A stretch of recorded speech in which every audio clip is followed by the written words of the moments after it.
Hello, everyone, and happy Friday. So, today, Stephanie and I thought we would have a little conversation about our fantastic national security in the United States. And by fantastic, I mean pretty much complete lack thereof. So, we've talked at length on this podcast about the total hypocrisy of the Biden administration and the left when it comes to stuff like illegal migrants and how they're not held accountable to the same laws and standards that American citizens have to follow. They don't have to follow legal channels to enter the country. They've displaced American citizens in shelters and hotels throughout the country. We've talked about this on multiple episodes for at least the past year. Kids have been sent home from school. Parents are told they have to homeschool their children so that now we can start accommodating housing migrants in educational facilities. And now it seems that we are also allowing migrants to freely travel with no identification. So it was revealed earlier this week that the TSA is reportedly working with Customs and Border Patrol to allow migrants to fly without any kind of proper ID. And I read an article in American Military News that was saying the TSA is basically allowing migrants to identify themselves through the CBP1 app. And we've talked about this app in the past. And it's basically they're being allowed to use this as valid non citizen travel documentation if they don't have ID. And on top of that, the TSA basically made it optional for illegal migrants to have their photo taken. And they're not going to store the migrants' information. They're only going to use it to verify that the information they're providing is what was initially provided to the CBP, which I'm sure was often false to begin with. I was reading the story in the Milwaukee Journal Sentinel, and it was talking about how the current vetting process that border security does is basically none at all. So, according to the author, quote, when a person crosses the border and cannot provide any physical identification, they are asked to verbally provide a name, birth date, and country of origin. If the information is not found in Border Patrol's database, our government accepts this information as their true identity and issues them an identification card, further cementing their potentially false identity, end quote. So we have no idea who these people actually are. Another issue we've discussed at length on this podcast, and now we're just letting them get on planes and travel throughout the country with no ID. Stephanie, this would be like me saying, I'm just going to use my Costco card to get on a plane, right? Because it has my name on it and my pictures on it. And I had to fill out a form and provide Costco with information to get the card. So, should this suffice as national security clearance for me? Yeah, I mean, it's totally backwards. Like, look at how many hoops you had to jump through to go to Europe, I and know. yet they can just come here, like, no big deal. And obviously, if you're a terrorist or something, you're going to give a false ID. Like, this is so stupid. And it just makes me mad because, just like you said, these migrants don't have to follow the same rules that us tax-paying citizens do. It's so aggravating. But speaking of TSA, I got to bring up, and just like migrants traveling, I have been seeing these videos going around TikTok, and it's driving me crazy because they keep getting removed. But it's people that are going into airports in the United States at night and are witnessing grown adult men escorting groups of migrant children through the airport. And they go up and they approach these men and ask, who do you work for? What government agency? What company? And the men like literally laugh in their face and refuse to answer. And then the one video that I watched, the people who were recording the video, they even went and got TSA involved. And they asked TSA, how can you just stand by and let this happen? Like, clearly, it appears that these children are being trafficked. And TSA just shrugs and says it's out of their hands. There's nothing they can do. Like, this is beyond disturbing. And we know, I mean, it's on record that Biden administration officials admitted under oath that they lost over 85,000 migrant children. And then we see this footage of adult men escorting dozens of children through airports in the middle of the night, and everyone just turns a blind eye. Like, this is so despicable. It makes me sick. Yeah, because the TSA is yet another three-letter agency that's on board with everything the Biden admin is doing. And I didn't make any notes on this, but I just read something, I think it was yesterday, about how the number of lost migrant children is now over 100,000, Hmm. just unaccompanied minors just Yeah. throughout the country. And it beyond despicable. Like I can't even fathom how we allow this shit to happen in our country. And Dave Rubin, he's a reporter, podcaster, whatever. He does the Rubin Report.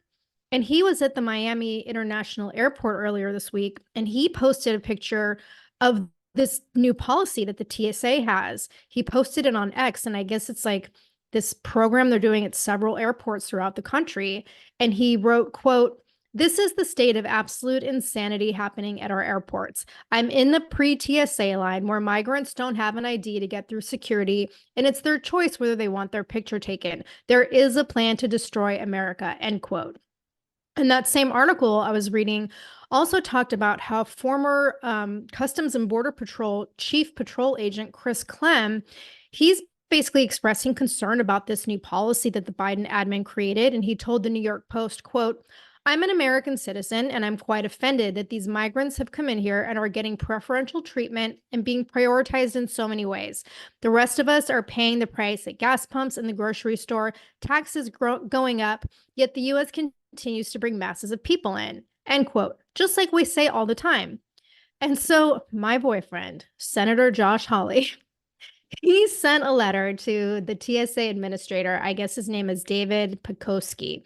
And he sent a letter on Monday basically calling out the TSA for undermining national security. And in the letter, he wrote, quote, "If this report is accurate, this is outrageous. Millions of Americans are subject to the TSA screening process, which is often a burdensome, long inconvenience, which also includes photo identification. But every day, Americans take on this burden to increase the safety of their fellow passengers.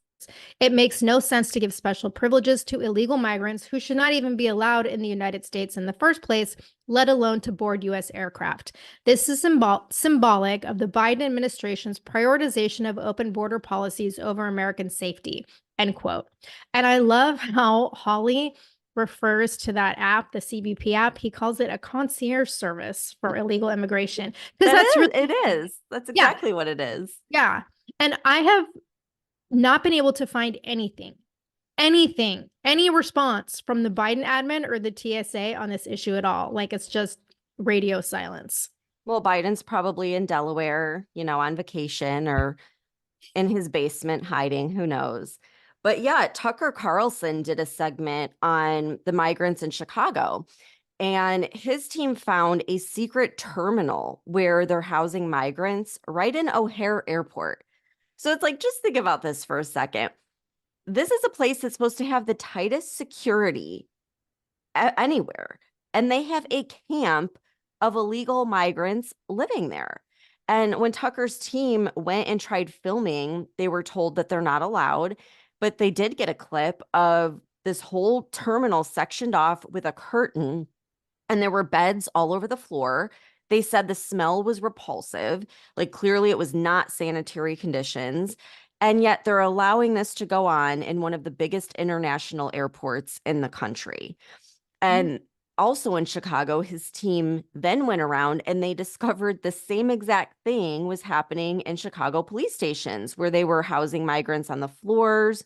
Um, and it's the same thing that's happening with like Border Patrol. Instead of worrying about the community's safety, they end up being caretakers, and it's absolutely ridiculous. So I started looking up some articles from the Chicago suburbs where I'm from, and I found that in Oak Brook, from October 23rd to January 17th, 47 migrants were arrested for property crimes, retail theft, and burglary. And we're talking about a nice, small, quiet suburb that's dealing with crimes that they've never had to deal with before. And then you have Naperville, which is one of the wealthier suburbs. And one of the councilmen is asking their residents to volunteer to take in migrants to their homes, just like they did in New York. And it's like, really, like, I'm sure that's what people want, a city that's already plagued with crime. And yeah, they're just supposed to take in illegal migrants that they know nothing about. It's Yeah, crazy. I saw that. I saw let's see how many families actually take migrants into their Right. fancy homes. But it's at the point where Black voters in Chicago, they're mobilizing and they're trying to turn Chicago red because the Black community is fed up with Chicago being a sanctuary city and how the needs of migrants are constantly being put ahead of the needs of the city's residents. And this effort is being led by Cata Truss and Mark Carter. And these two did an interview a couple weeks ago on Fox, and they were talking about how the Democratic Party isn't standing up for the people that supported them. No surprise. And they basically said, like, hey, we know the Republican Party has issues, but it's better than the Democrat Party. We have to do something. And it's important for the citizens of Chicago to turn the city red. And one of the comments Carter made was, quote, we see that the Democratic Party has decided to do away with us, and so we are fine with that, and we're going to do away with them, end quote. And good on them. Like, I hope the people of Chicago do finally realize that the Democrat Party does nothing but hold minorities down. It's crazy. I would love to see, like, if they actually vote for Trump or if they're going to vote Democrat still, because it's like these people say that, but then they turn around and at, last minute they vote for the same Democrats that have done nothing for them. So Well, I am curious to see what happens there. well, I'm going to guess that if it's Michelle Obama, that's going to be a whole other story. But Yeah. that's not today's podcast. So, but in your state, Stephanie, there have been reports of increased gang activity from this totally violent criminal syndicate called Trend Aragua. I guess it's like the largest gang in Venezuela. And I was reading an article in the Messenger about how there was a recent gang murder of this retired Venezuelan police officer killed in Miami. And he was killed by a 23-year-old Venezuelan migrant. And they're saying it's like unclear when or how he came into the country. But hundreds of thousands of Venezuelans have come into the United States over the past few years. And I don't know if you remember this, but back in December, Biden granted all these hundreds of thousands of illegal migrants temporary legal status. And reportedly, at least 40 members of this violent criminal gang were detained by Border Patrol between October of 22 and October of 23. And Venezuelan security expert, I can't speak again as usual, expert Javier Ignacio Mayorga, he told the Herald that they've been hearing that members of this gang had left Colombia and walked all the way to the United States. And if 40 of these gang members were detained, how many others got through the fucking border illegally? Right. Because we're And seeing this rampant increase in crime everywhere. well, and I'm sure they didn't walk all the way to the US. It was probably the Clinton Foundation that bussed them over because we know they do that in South America. But yeah, I had heard that there were Florida sheriffs that did a press conference that were telling everyone that if you feel comfortable, you should carry a gun and know how to use it and be prepared to use it because of this problem that's happening. And that's scary when the cops are like encouraging citizens to be prepared to shoot, you know? Yeah, no kidding. Crazy. And I didn't find anything on this, but my mom had mentioned to me some report came out that the American Red Cross is helping with this effort to get these people across the border as well. And they're giving them like maps and documents that lead them to resources in the United States. So Oh, there's that's that. great. Yeah. And then here's another concerning story, not on the migrant topic, but on the China topic. So the Washington Free Beacon reported on Wednesday that the US State Department had this congressionally mandated report about threats posed to the United States by the CCP. And they outsourced this report to a group of undergrad college students.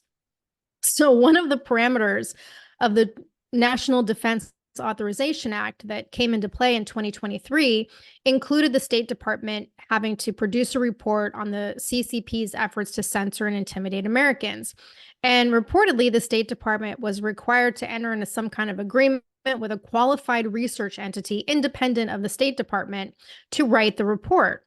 And the purpose of the report was to make suggestions to Congress on how to assess and deal with these foreign threats.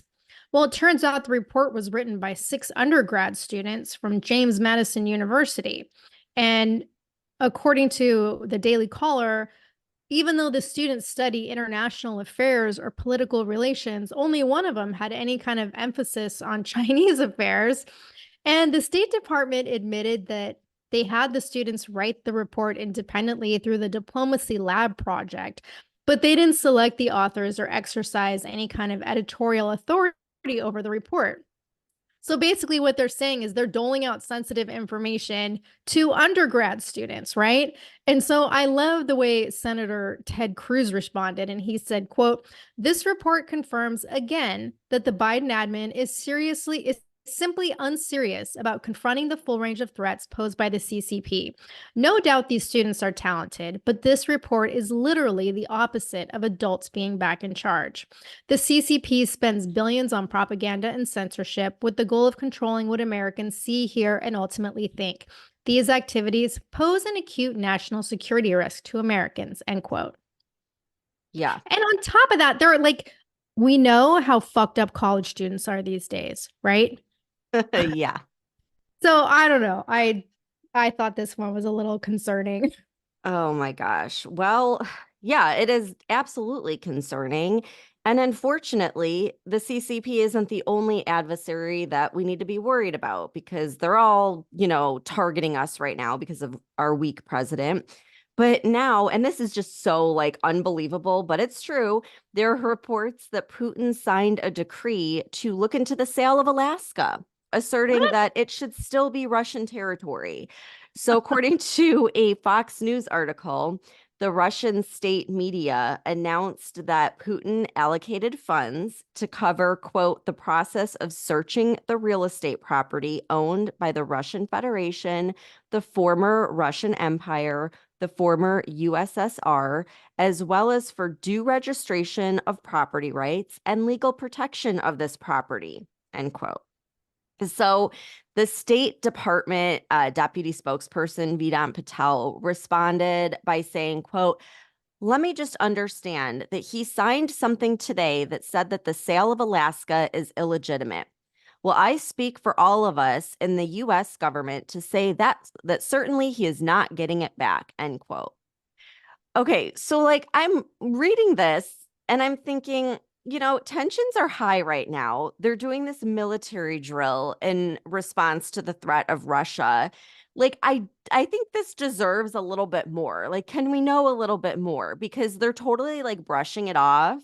But it's like I'm looking at it thinking, okay, why is he bringing this up now? Like is Putin looking for a specific reason to start a war with the United States? Like this, you know what I mean? It's a little alarming when he's like trying to claim that Alaska could be part of Russia and that they are like should have it because that's what he did to Ukraine. And look at what is happening over there right now.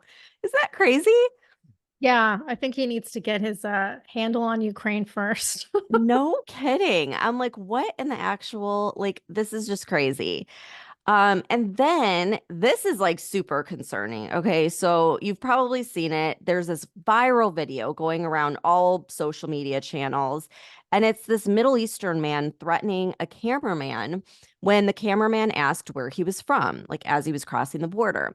So I'm gonna play a clip. Hopefully you can hear it. It might be a little muffled, but let's try it out here. Hide my face, by the way. You are smart enough, you would know who I am. But you are really not smart enough to know who I am. But soon you're gonna know who I am. Very. So I know that was really muffled, but he's basically like getting agitated with the cameraman and he says, "You're not smart enough to know who I am. Look at my face. If you were smart enough, you would know who I am. And pretty soon you're going to know who I am." Right. So that's kind of concerning when someone, is coming into our country illegally and says something like that. Well, first responders media posted a photo of the man who is allegedly named Mavsum Samadov. And it turns out that he was the chairman of the Islamic Party of Azerbaijan. I have no idea if I said that right. But no mainstream news nor government has confirmed that this is the same man that's in this video that crossed the border and made that threat. But I can tell you they look identical when looking at the photo and looking at this guy in the video. And according to the United States Commission on International Religious Freedom, Samadov was sentenced to 12 years in prison in 2011 for, quote, preparing a crime, preparing terrorism committed on preliminary arrangement by group of persons, by organized group or criminal community, preparing terrorism committed with application of firearms or subjects used as weapon, illegally purchasing, transferring, selling, storing, transporting, and carrying firearms, accessories, supplies, and explosives committed by organized group, and actions directed on violent capture power or violent deduction power. So, like, those are pretty serious charges. This guy went to prison for 12 years, and this is no surprise to me whatsoever. Like, of course, people like this are coming over the open border.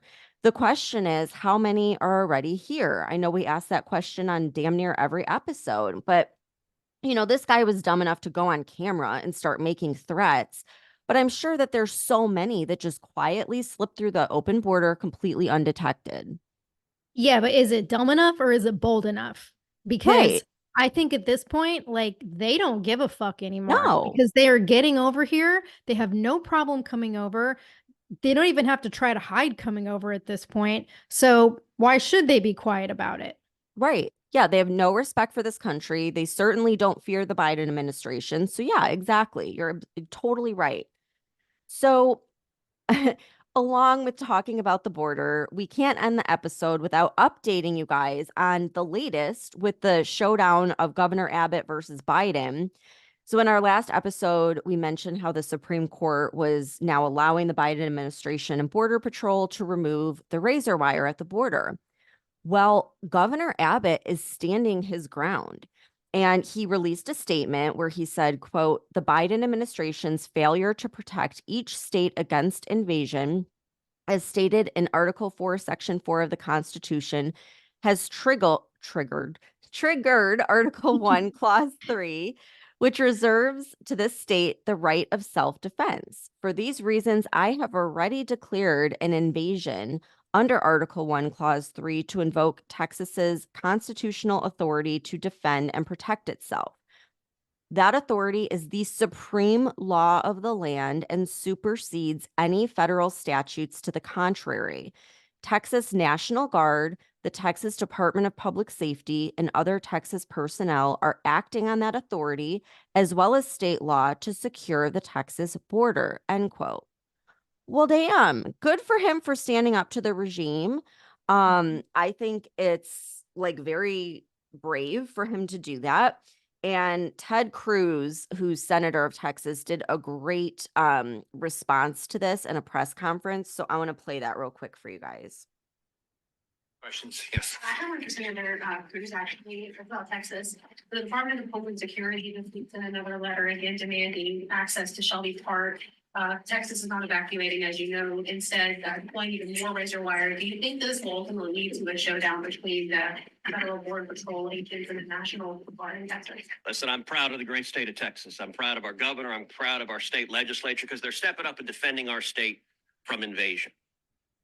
Listen, the mayor of a bunch of blue cities, the governors of a bunch of blue states have declared illegal immigration emergencies in their states. That's true in New York. That's true in Boston. That's true in Massachusetts. That's true in Chicago. That's true in LA. Eric Adams, the liberal Democrat in New York, has said illegal immigration is destroying New York City. That's 110,000 people are destroying New York City.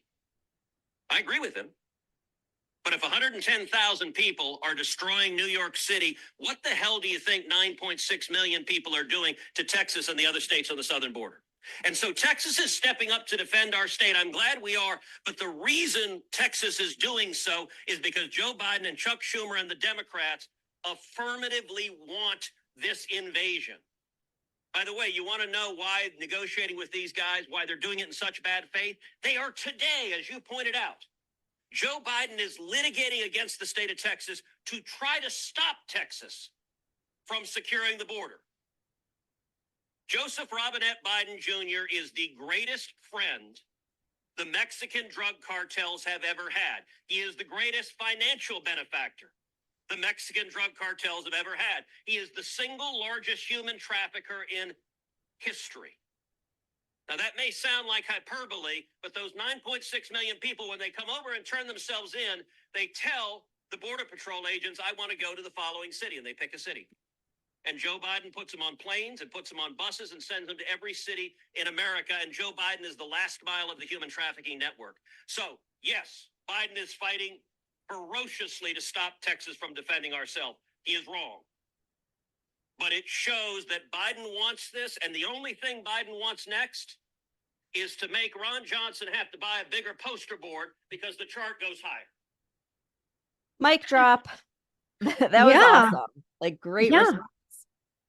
Well, I want to play a clip too. And this is like the White House's response, right? So this is an exchange between Peter Doocy and the White House spokesperson, John Kirby.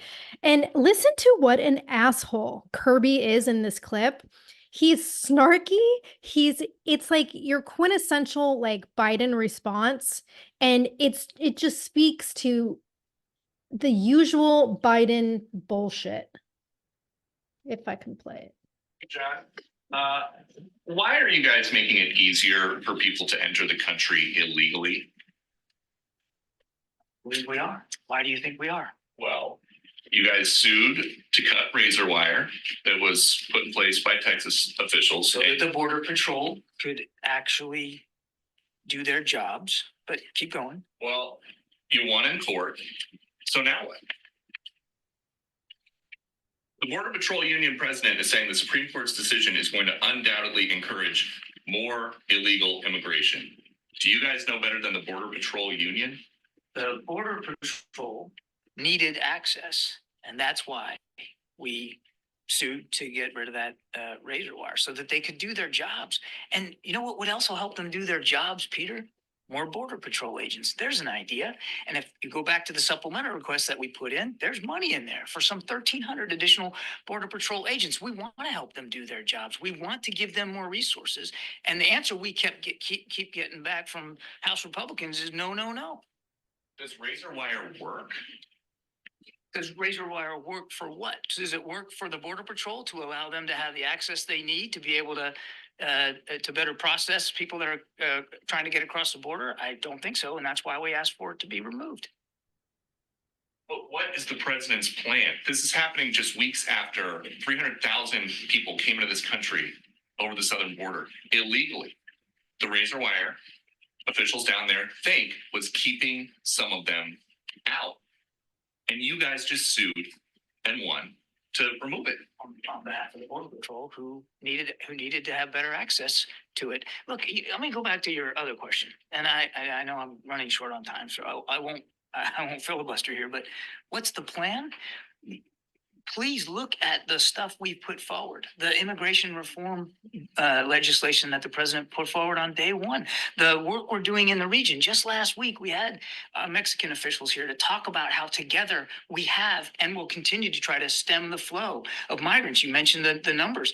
No question there's a lot of people trying to make that journey, but it's not just to the United States, it's to other countries in the world. In the region, we're seeing historic movement. Not since World War II have we seen this many people on the move in this hemisphere. And the Mexicans are really stepping up and trying to do more on their southern border to keep that flow going north lower. And we have seen in recent weeks some success at that. The idea that we don't have a plan or a strategy or we're not taking this seriously is just not borne out by the facts. And, again, if the folks on the House Republican side are serious about border security, and they claim they are, then they should act on the supplemental request. And, let's negotiate this in good faith. The president has said he's willing to make compromises. He's willing to negotiate in good faith. So let's have that discussion. Thank you. Israel is. Like, I just can't with these people. They're literally trying to blame the border crisis on Republicans now. Yeah. Like, Yeah. yeah, good luck with that. No one is going to buy that. I'm sorry. Like, idiots. No one is going to fall for that. If you actually see the clip when Peter Doocy first asks him, like, okay, so you won this lawsuit, like, what now? It's very clear, like, Kirby has no fucking answer. So there was like that few seconds of silence. So Mhm. then Peter Ducey comes in with another question. But it's like, I know I've said this before, but I don't know how he can get up there. I don't know how KJP can get up there. I don't know how Biden can speak. I don't know how any of these motherfuckers can stand up there and lie through their teeth. And like they've convinced themselves. I mean, it's appalling to me. I know. It's so aggravating, but I mean, everyone can see right through that. Like, no one is going to listen to that guy and be like, oh, yeah, you know what? He's right. Like, all it's doing is showing that they're horrible people. I mean, like, they flat out Yes. are like trying to destroy this country. That's what that whole exchange showed everybody. Yeah, but you know what I love about Texas? Not only did Abbott basically tell Biden to fuck off, but in defiance of the Supreme Court ruling, he's having the Texas National Guard install more razor wire. Yes. Yeah. Yes. That is amazing. But I Mm. think you were right last week when you mentioned, like, could this be leading to some kind of civil war? Because the DHS is responding to Abbott having more razor wire put up by saying that Republicans are defying the Supreme Court and they don't believe in democracy anymore, and that Republicans are dangerous and must be defeated. Yeah. Well, it's definitely amping up and I think could turn into that. And it's interesting because we're going to be having, almost everyone, all of our military over in Europe for this drill, this Project Defender, or whatever the hell they're calling it. So it'll be interesting to see what happens. But I mean, I think that Abbott is doing the right thing. I mean, like he said, he's protecting his border in Texas from invasion. And you even have Democrat mayors agreeing that this is a problem. We can't take any more people. So, I mean, Kirby and KJP and Biden, they can say all this nonsense all they want. But I think that, when you have 78% of Americans all agreeing that this is a problem, it doesn't matter what they say. No one's buying it. So we'll No, see. it's just the sarcasm. I mean, you Yeah. listen to KJP, it's just, they couldn't give a fuck, either of them. Like that clip with John Kirby was classic, like, well, just that snarky, arrogant, we don't fucking care what you think. We're going to do what we want to do. Right. Exactly. Yeah. So I mean, I'm watching it every day because yeah, like this is escalating and it could turn into a civil war. I mean, we just don't know.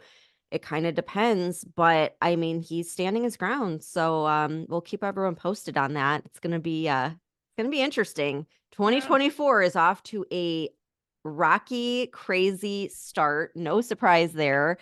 But yeah, we'll keep everyone posted and everyone have a great weekend. Thanks for tuning in and we'll see you back.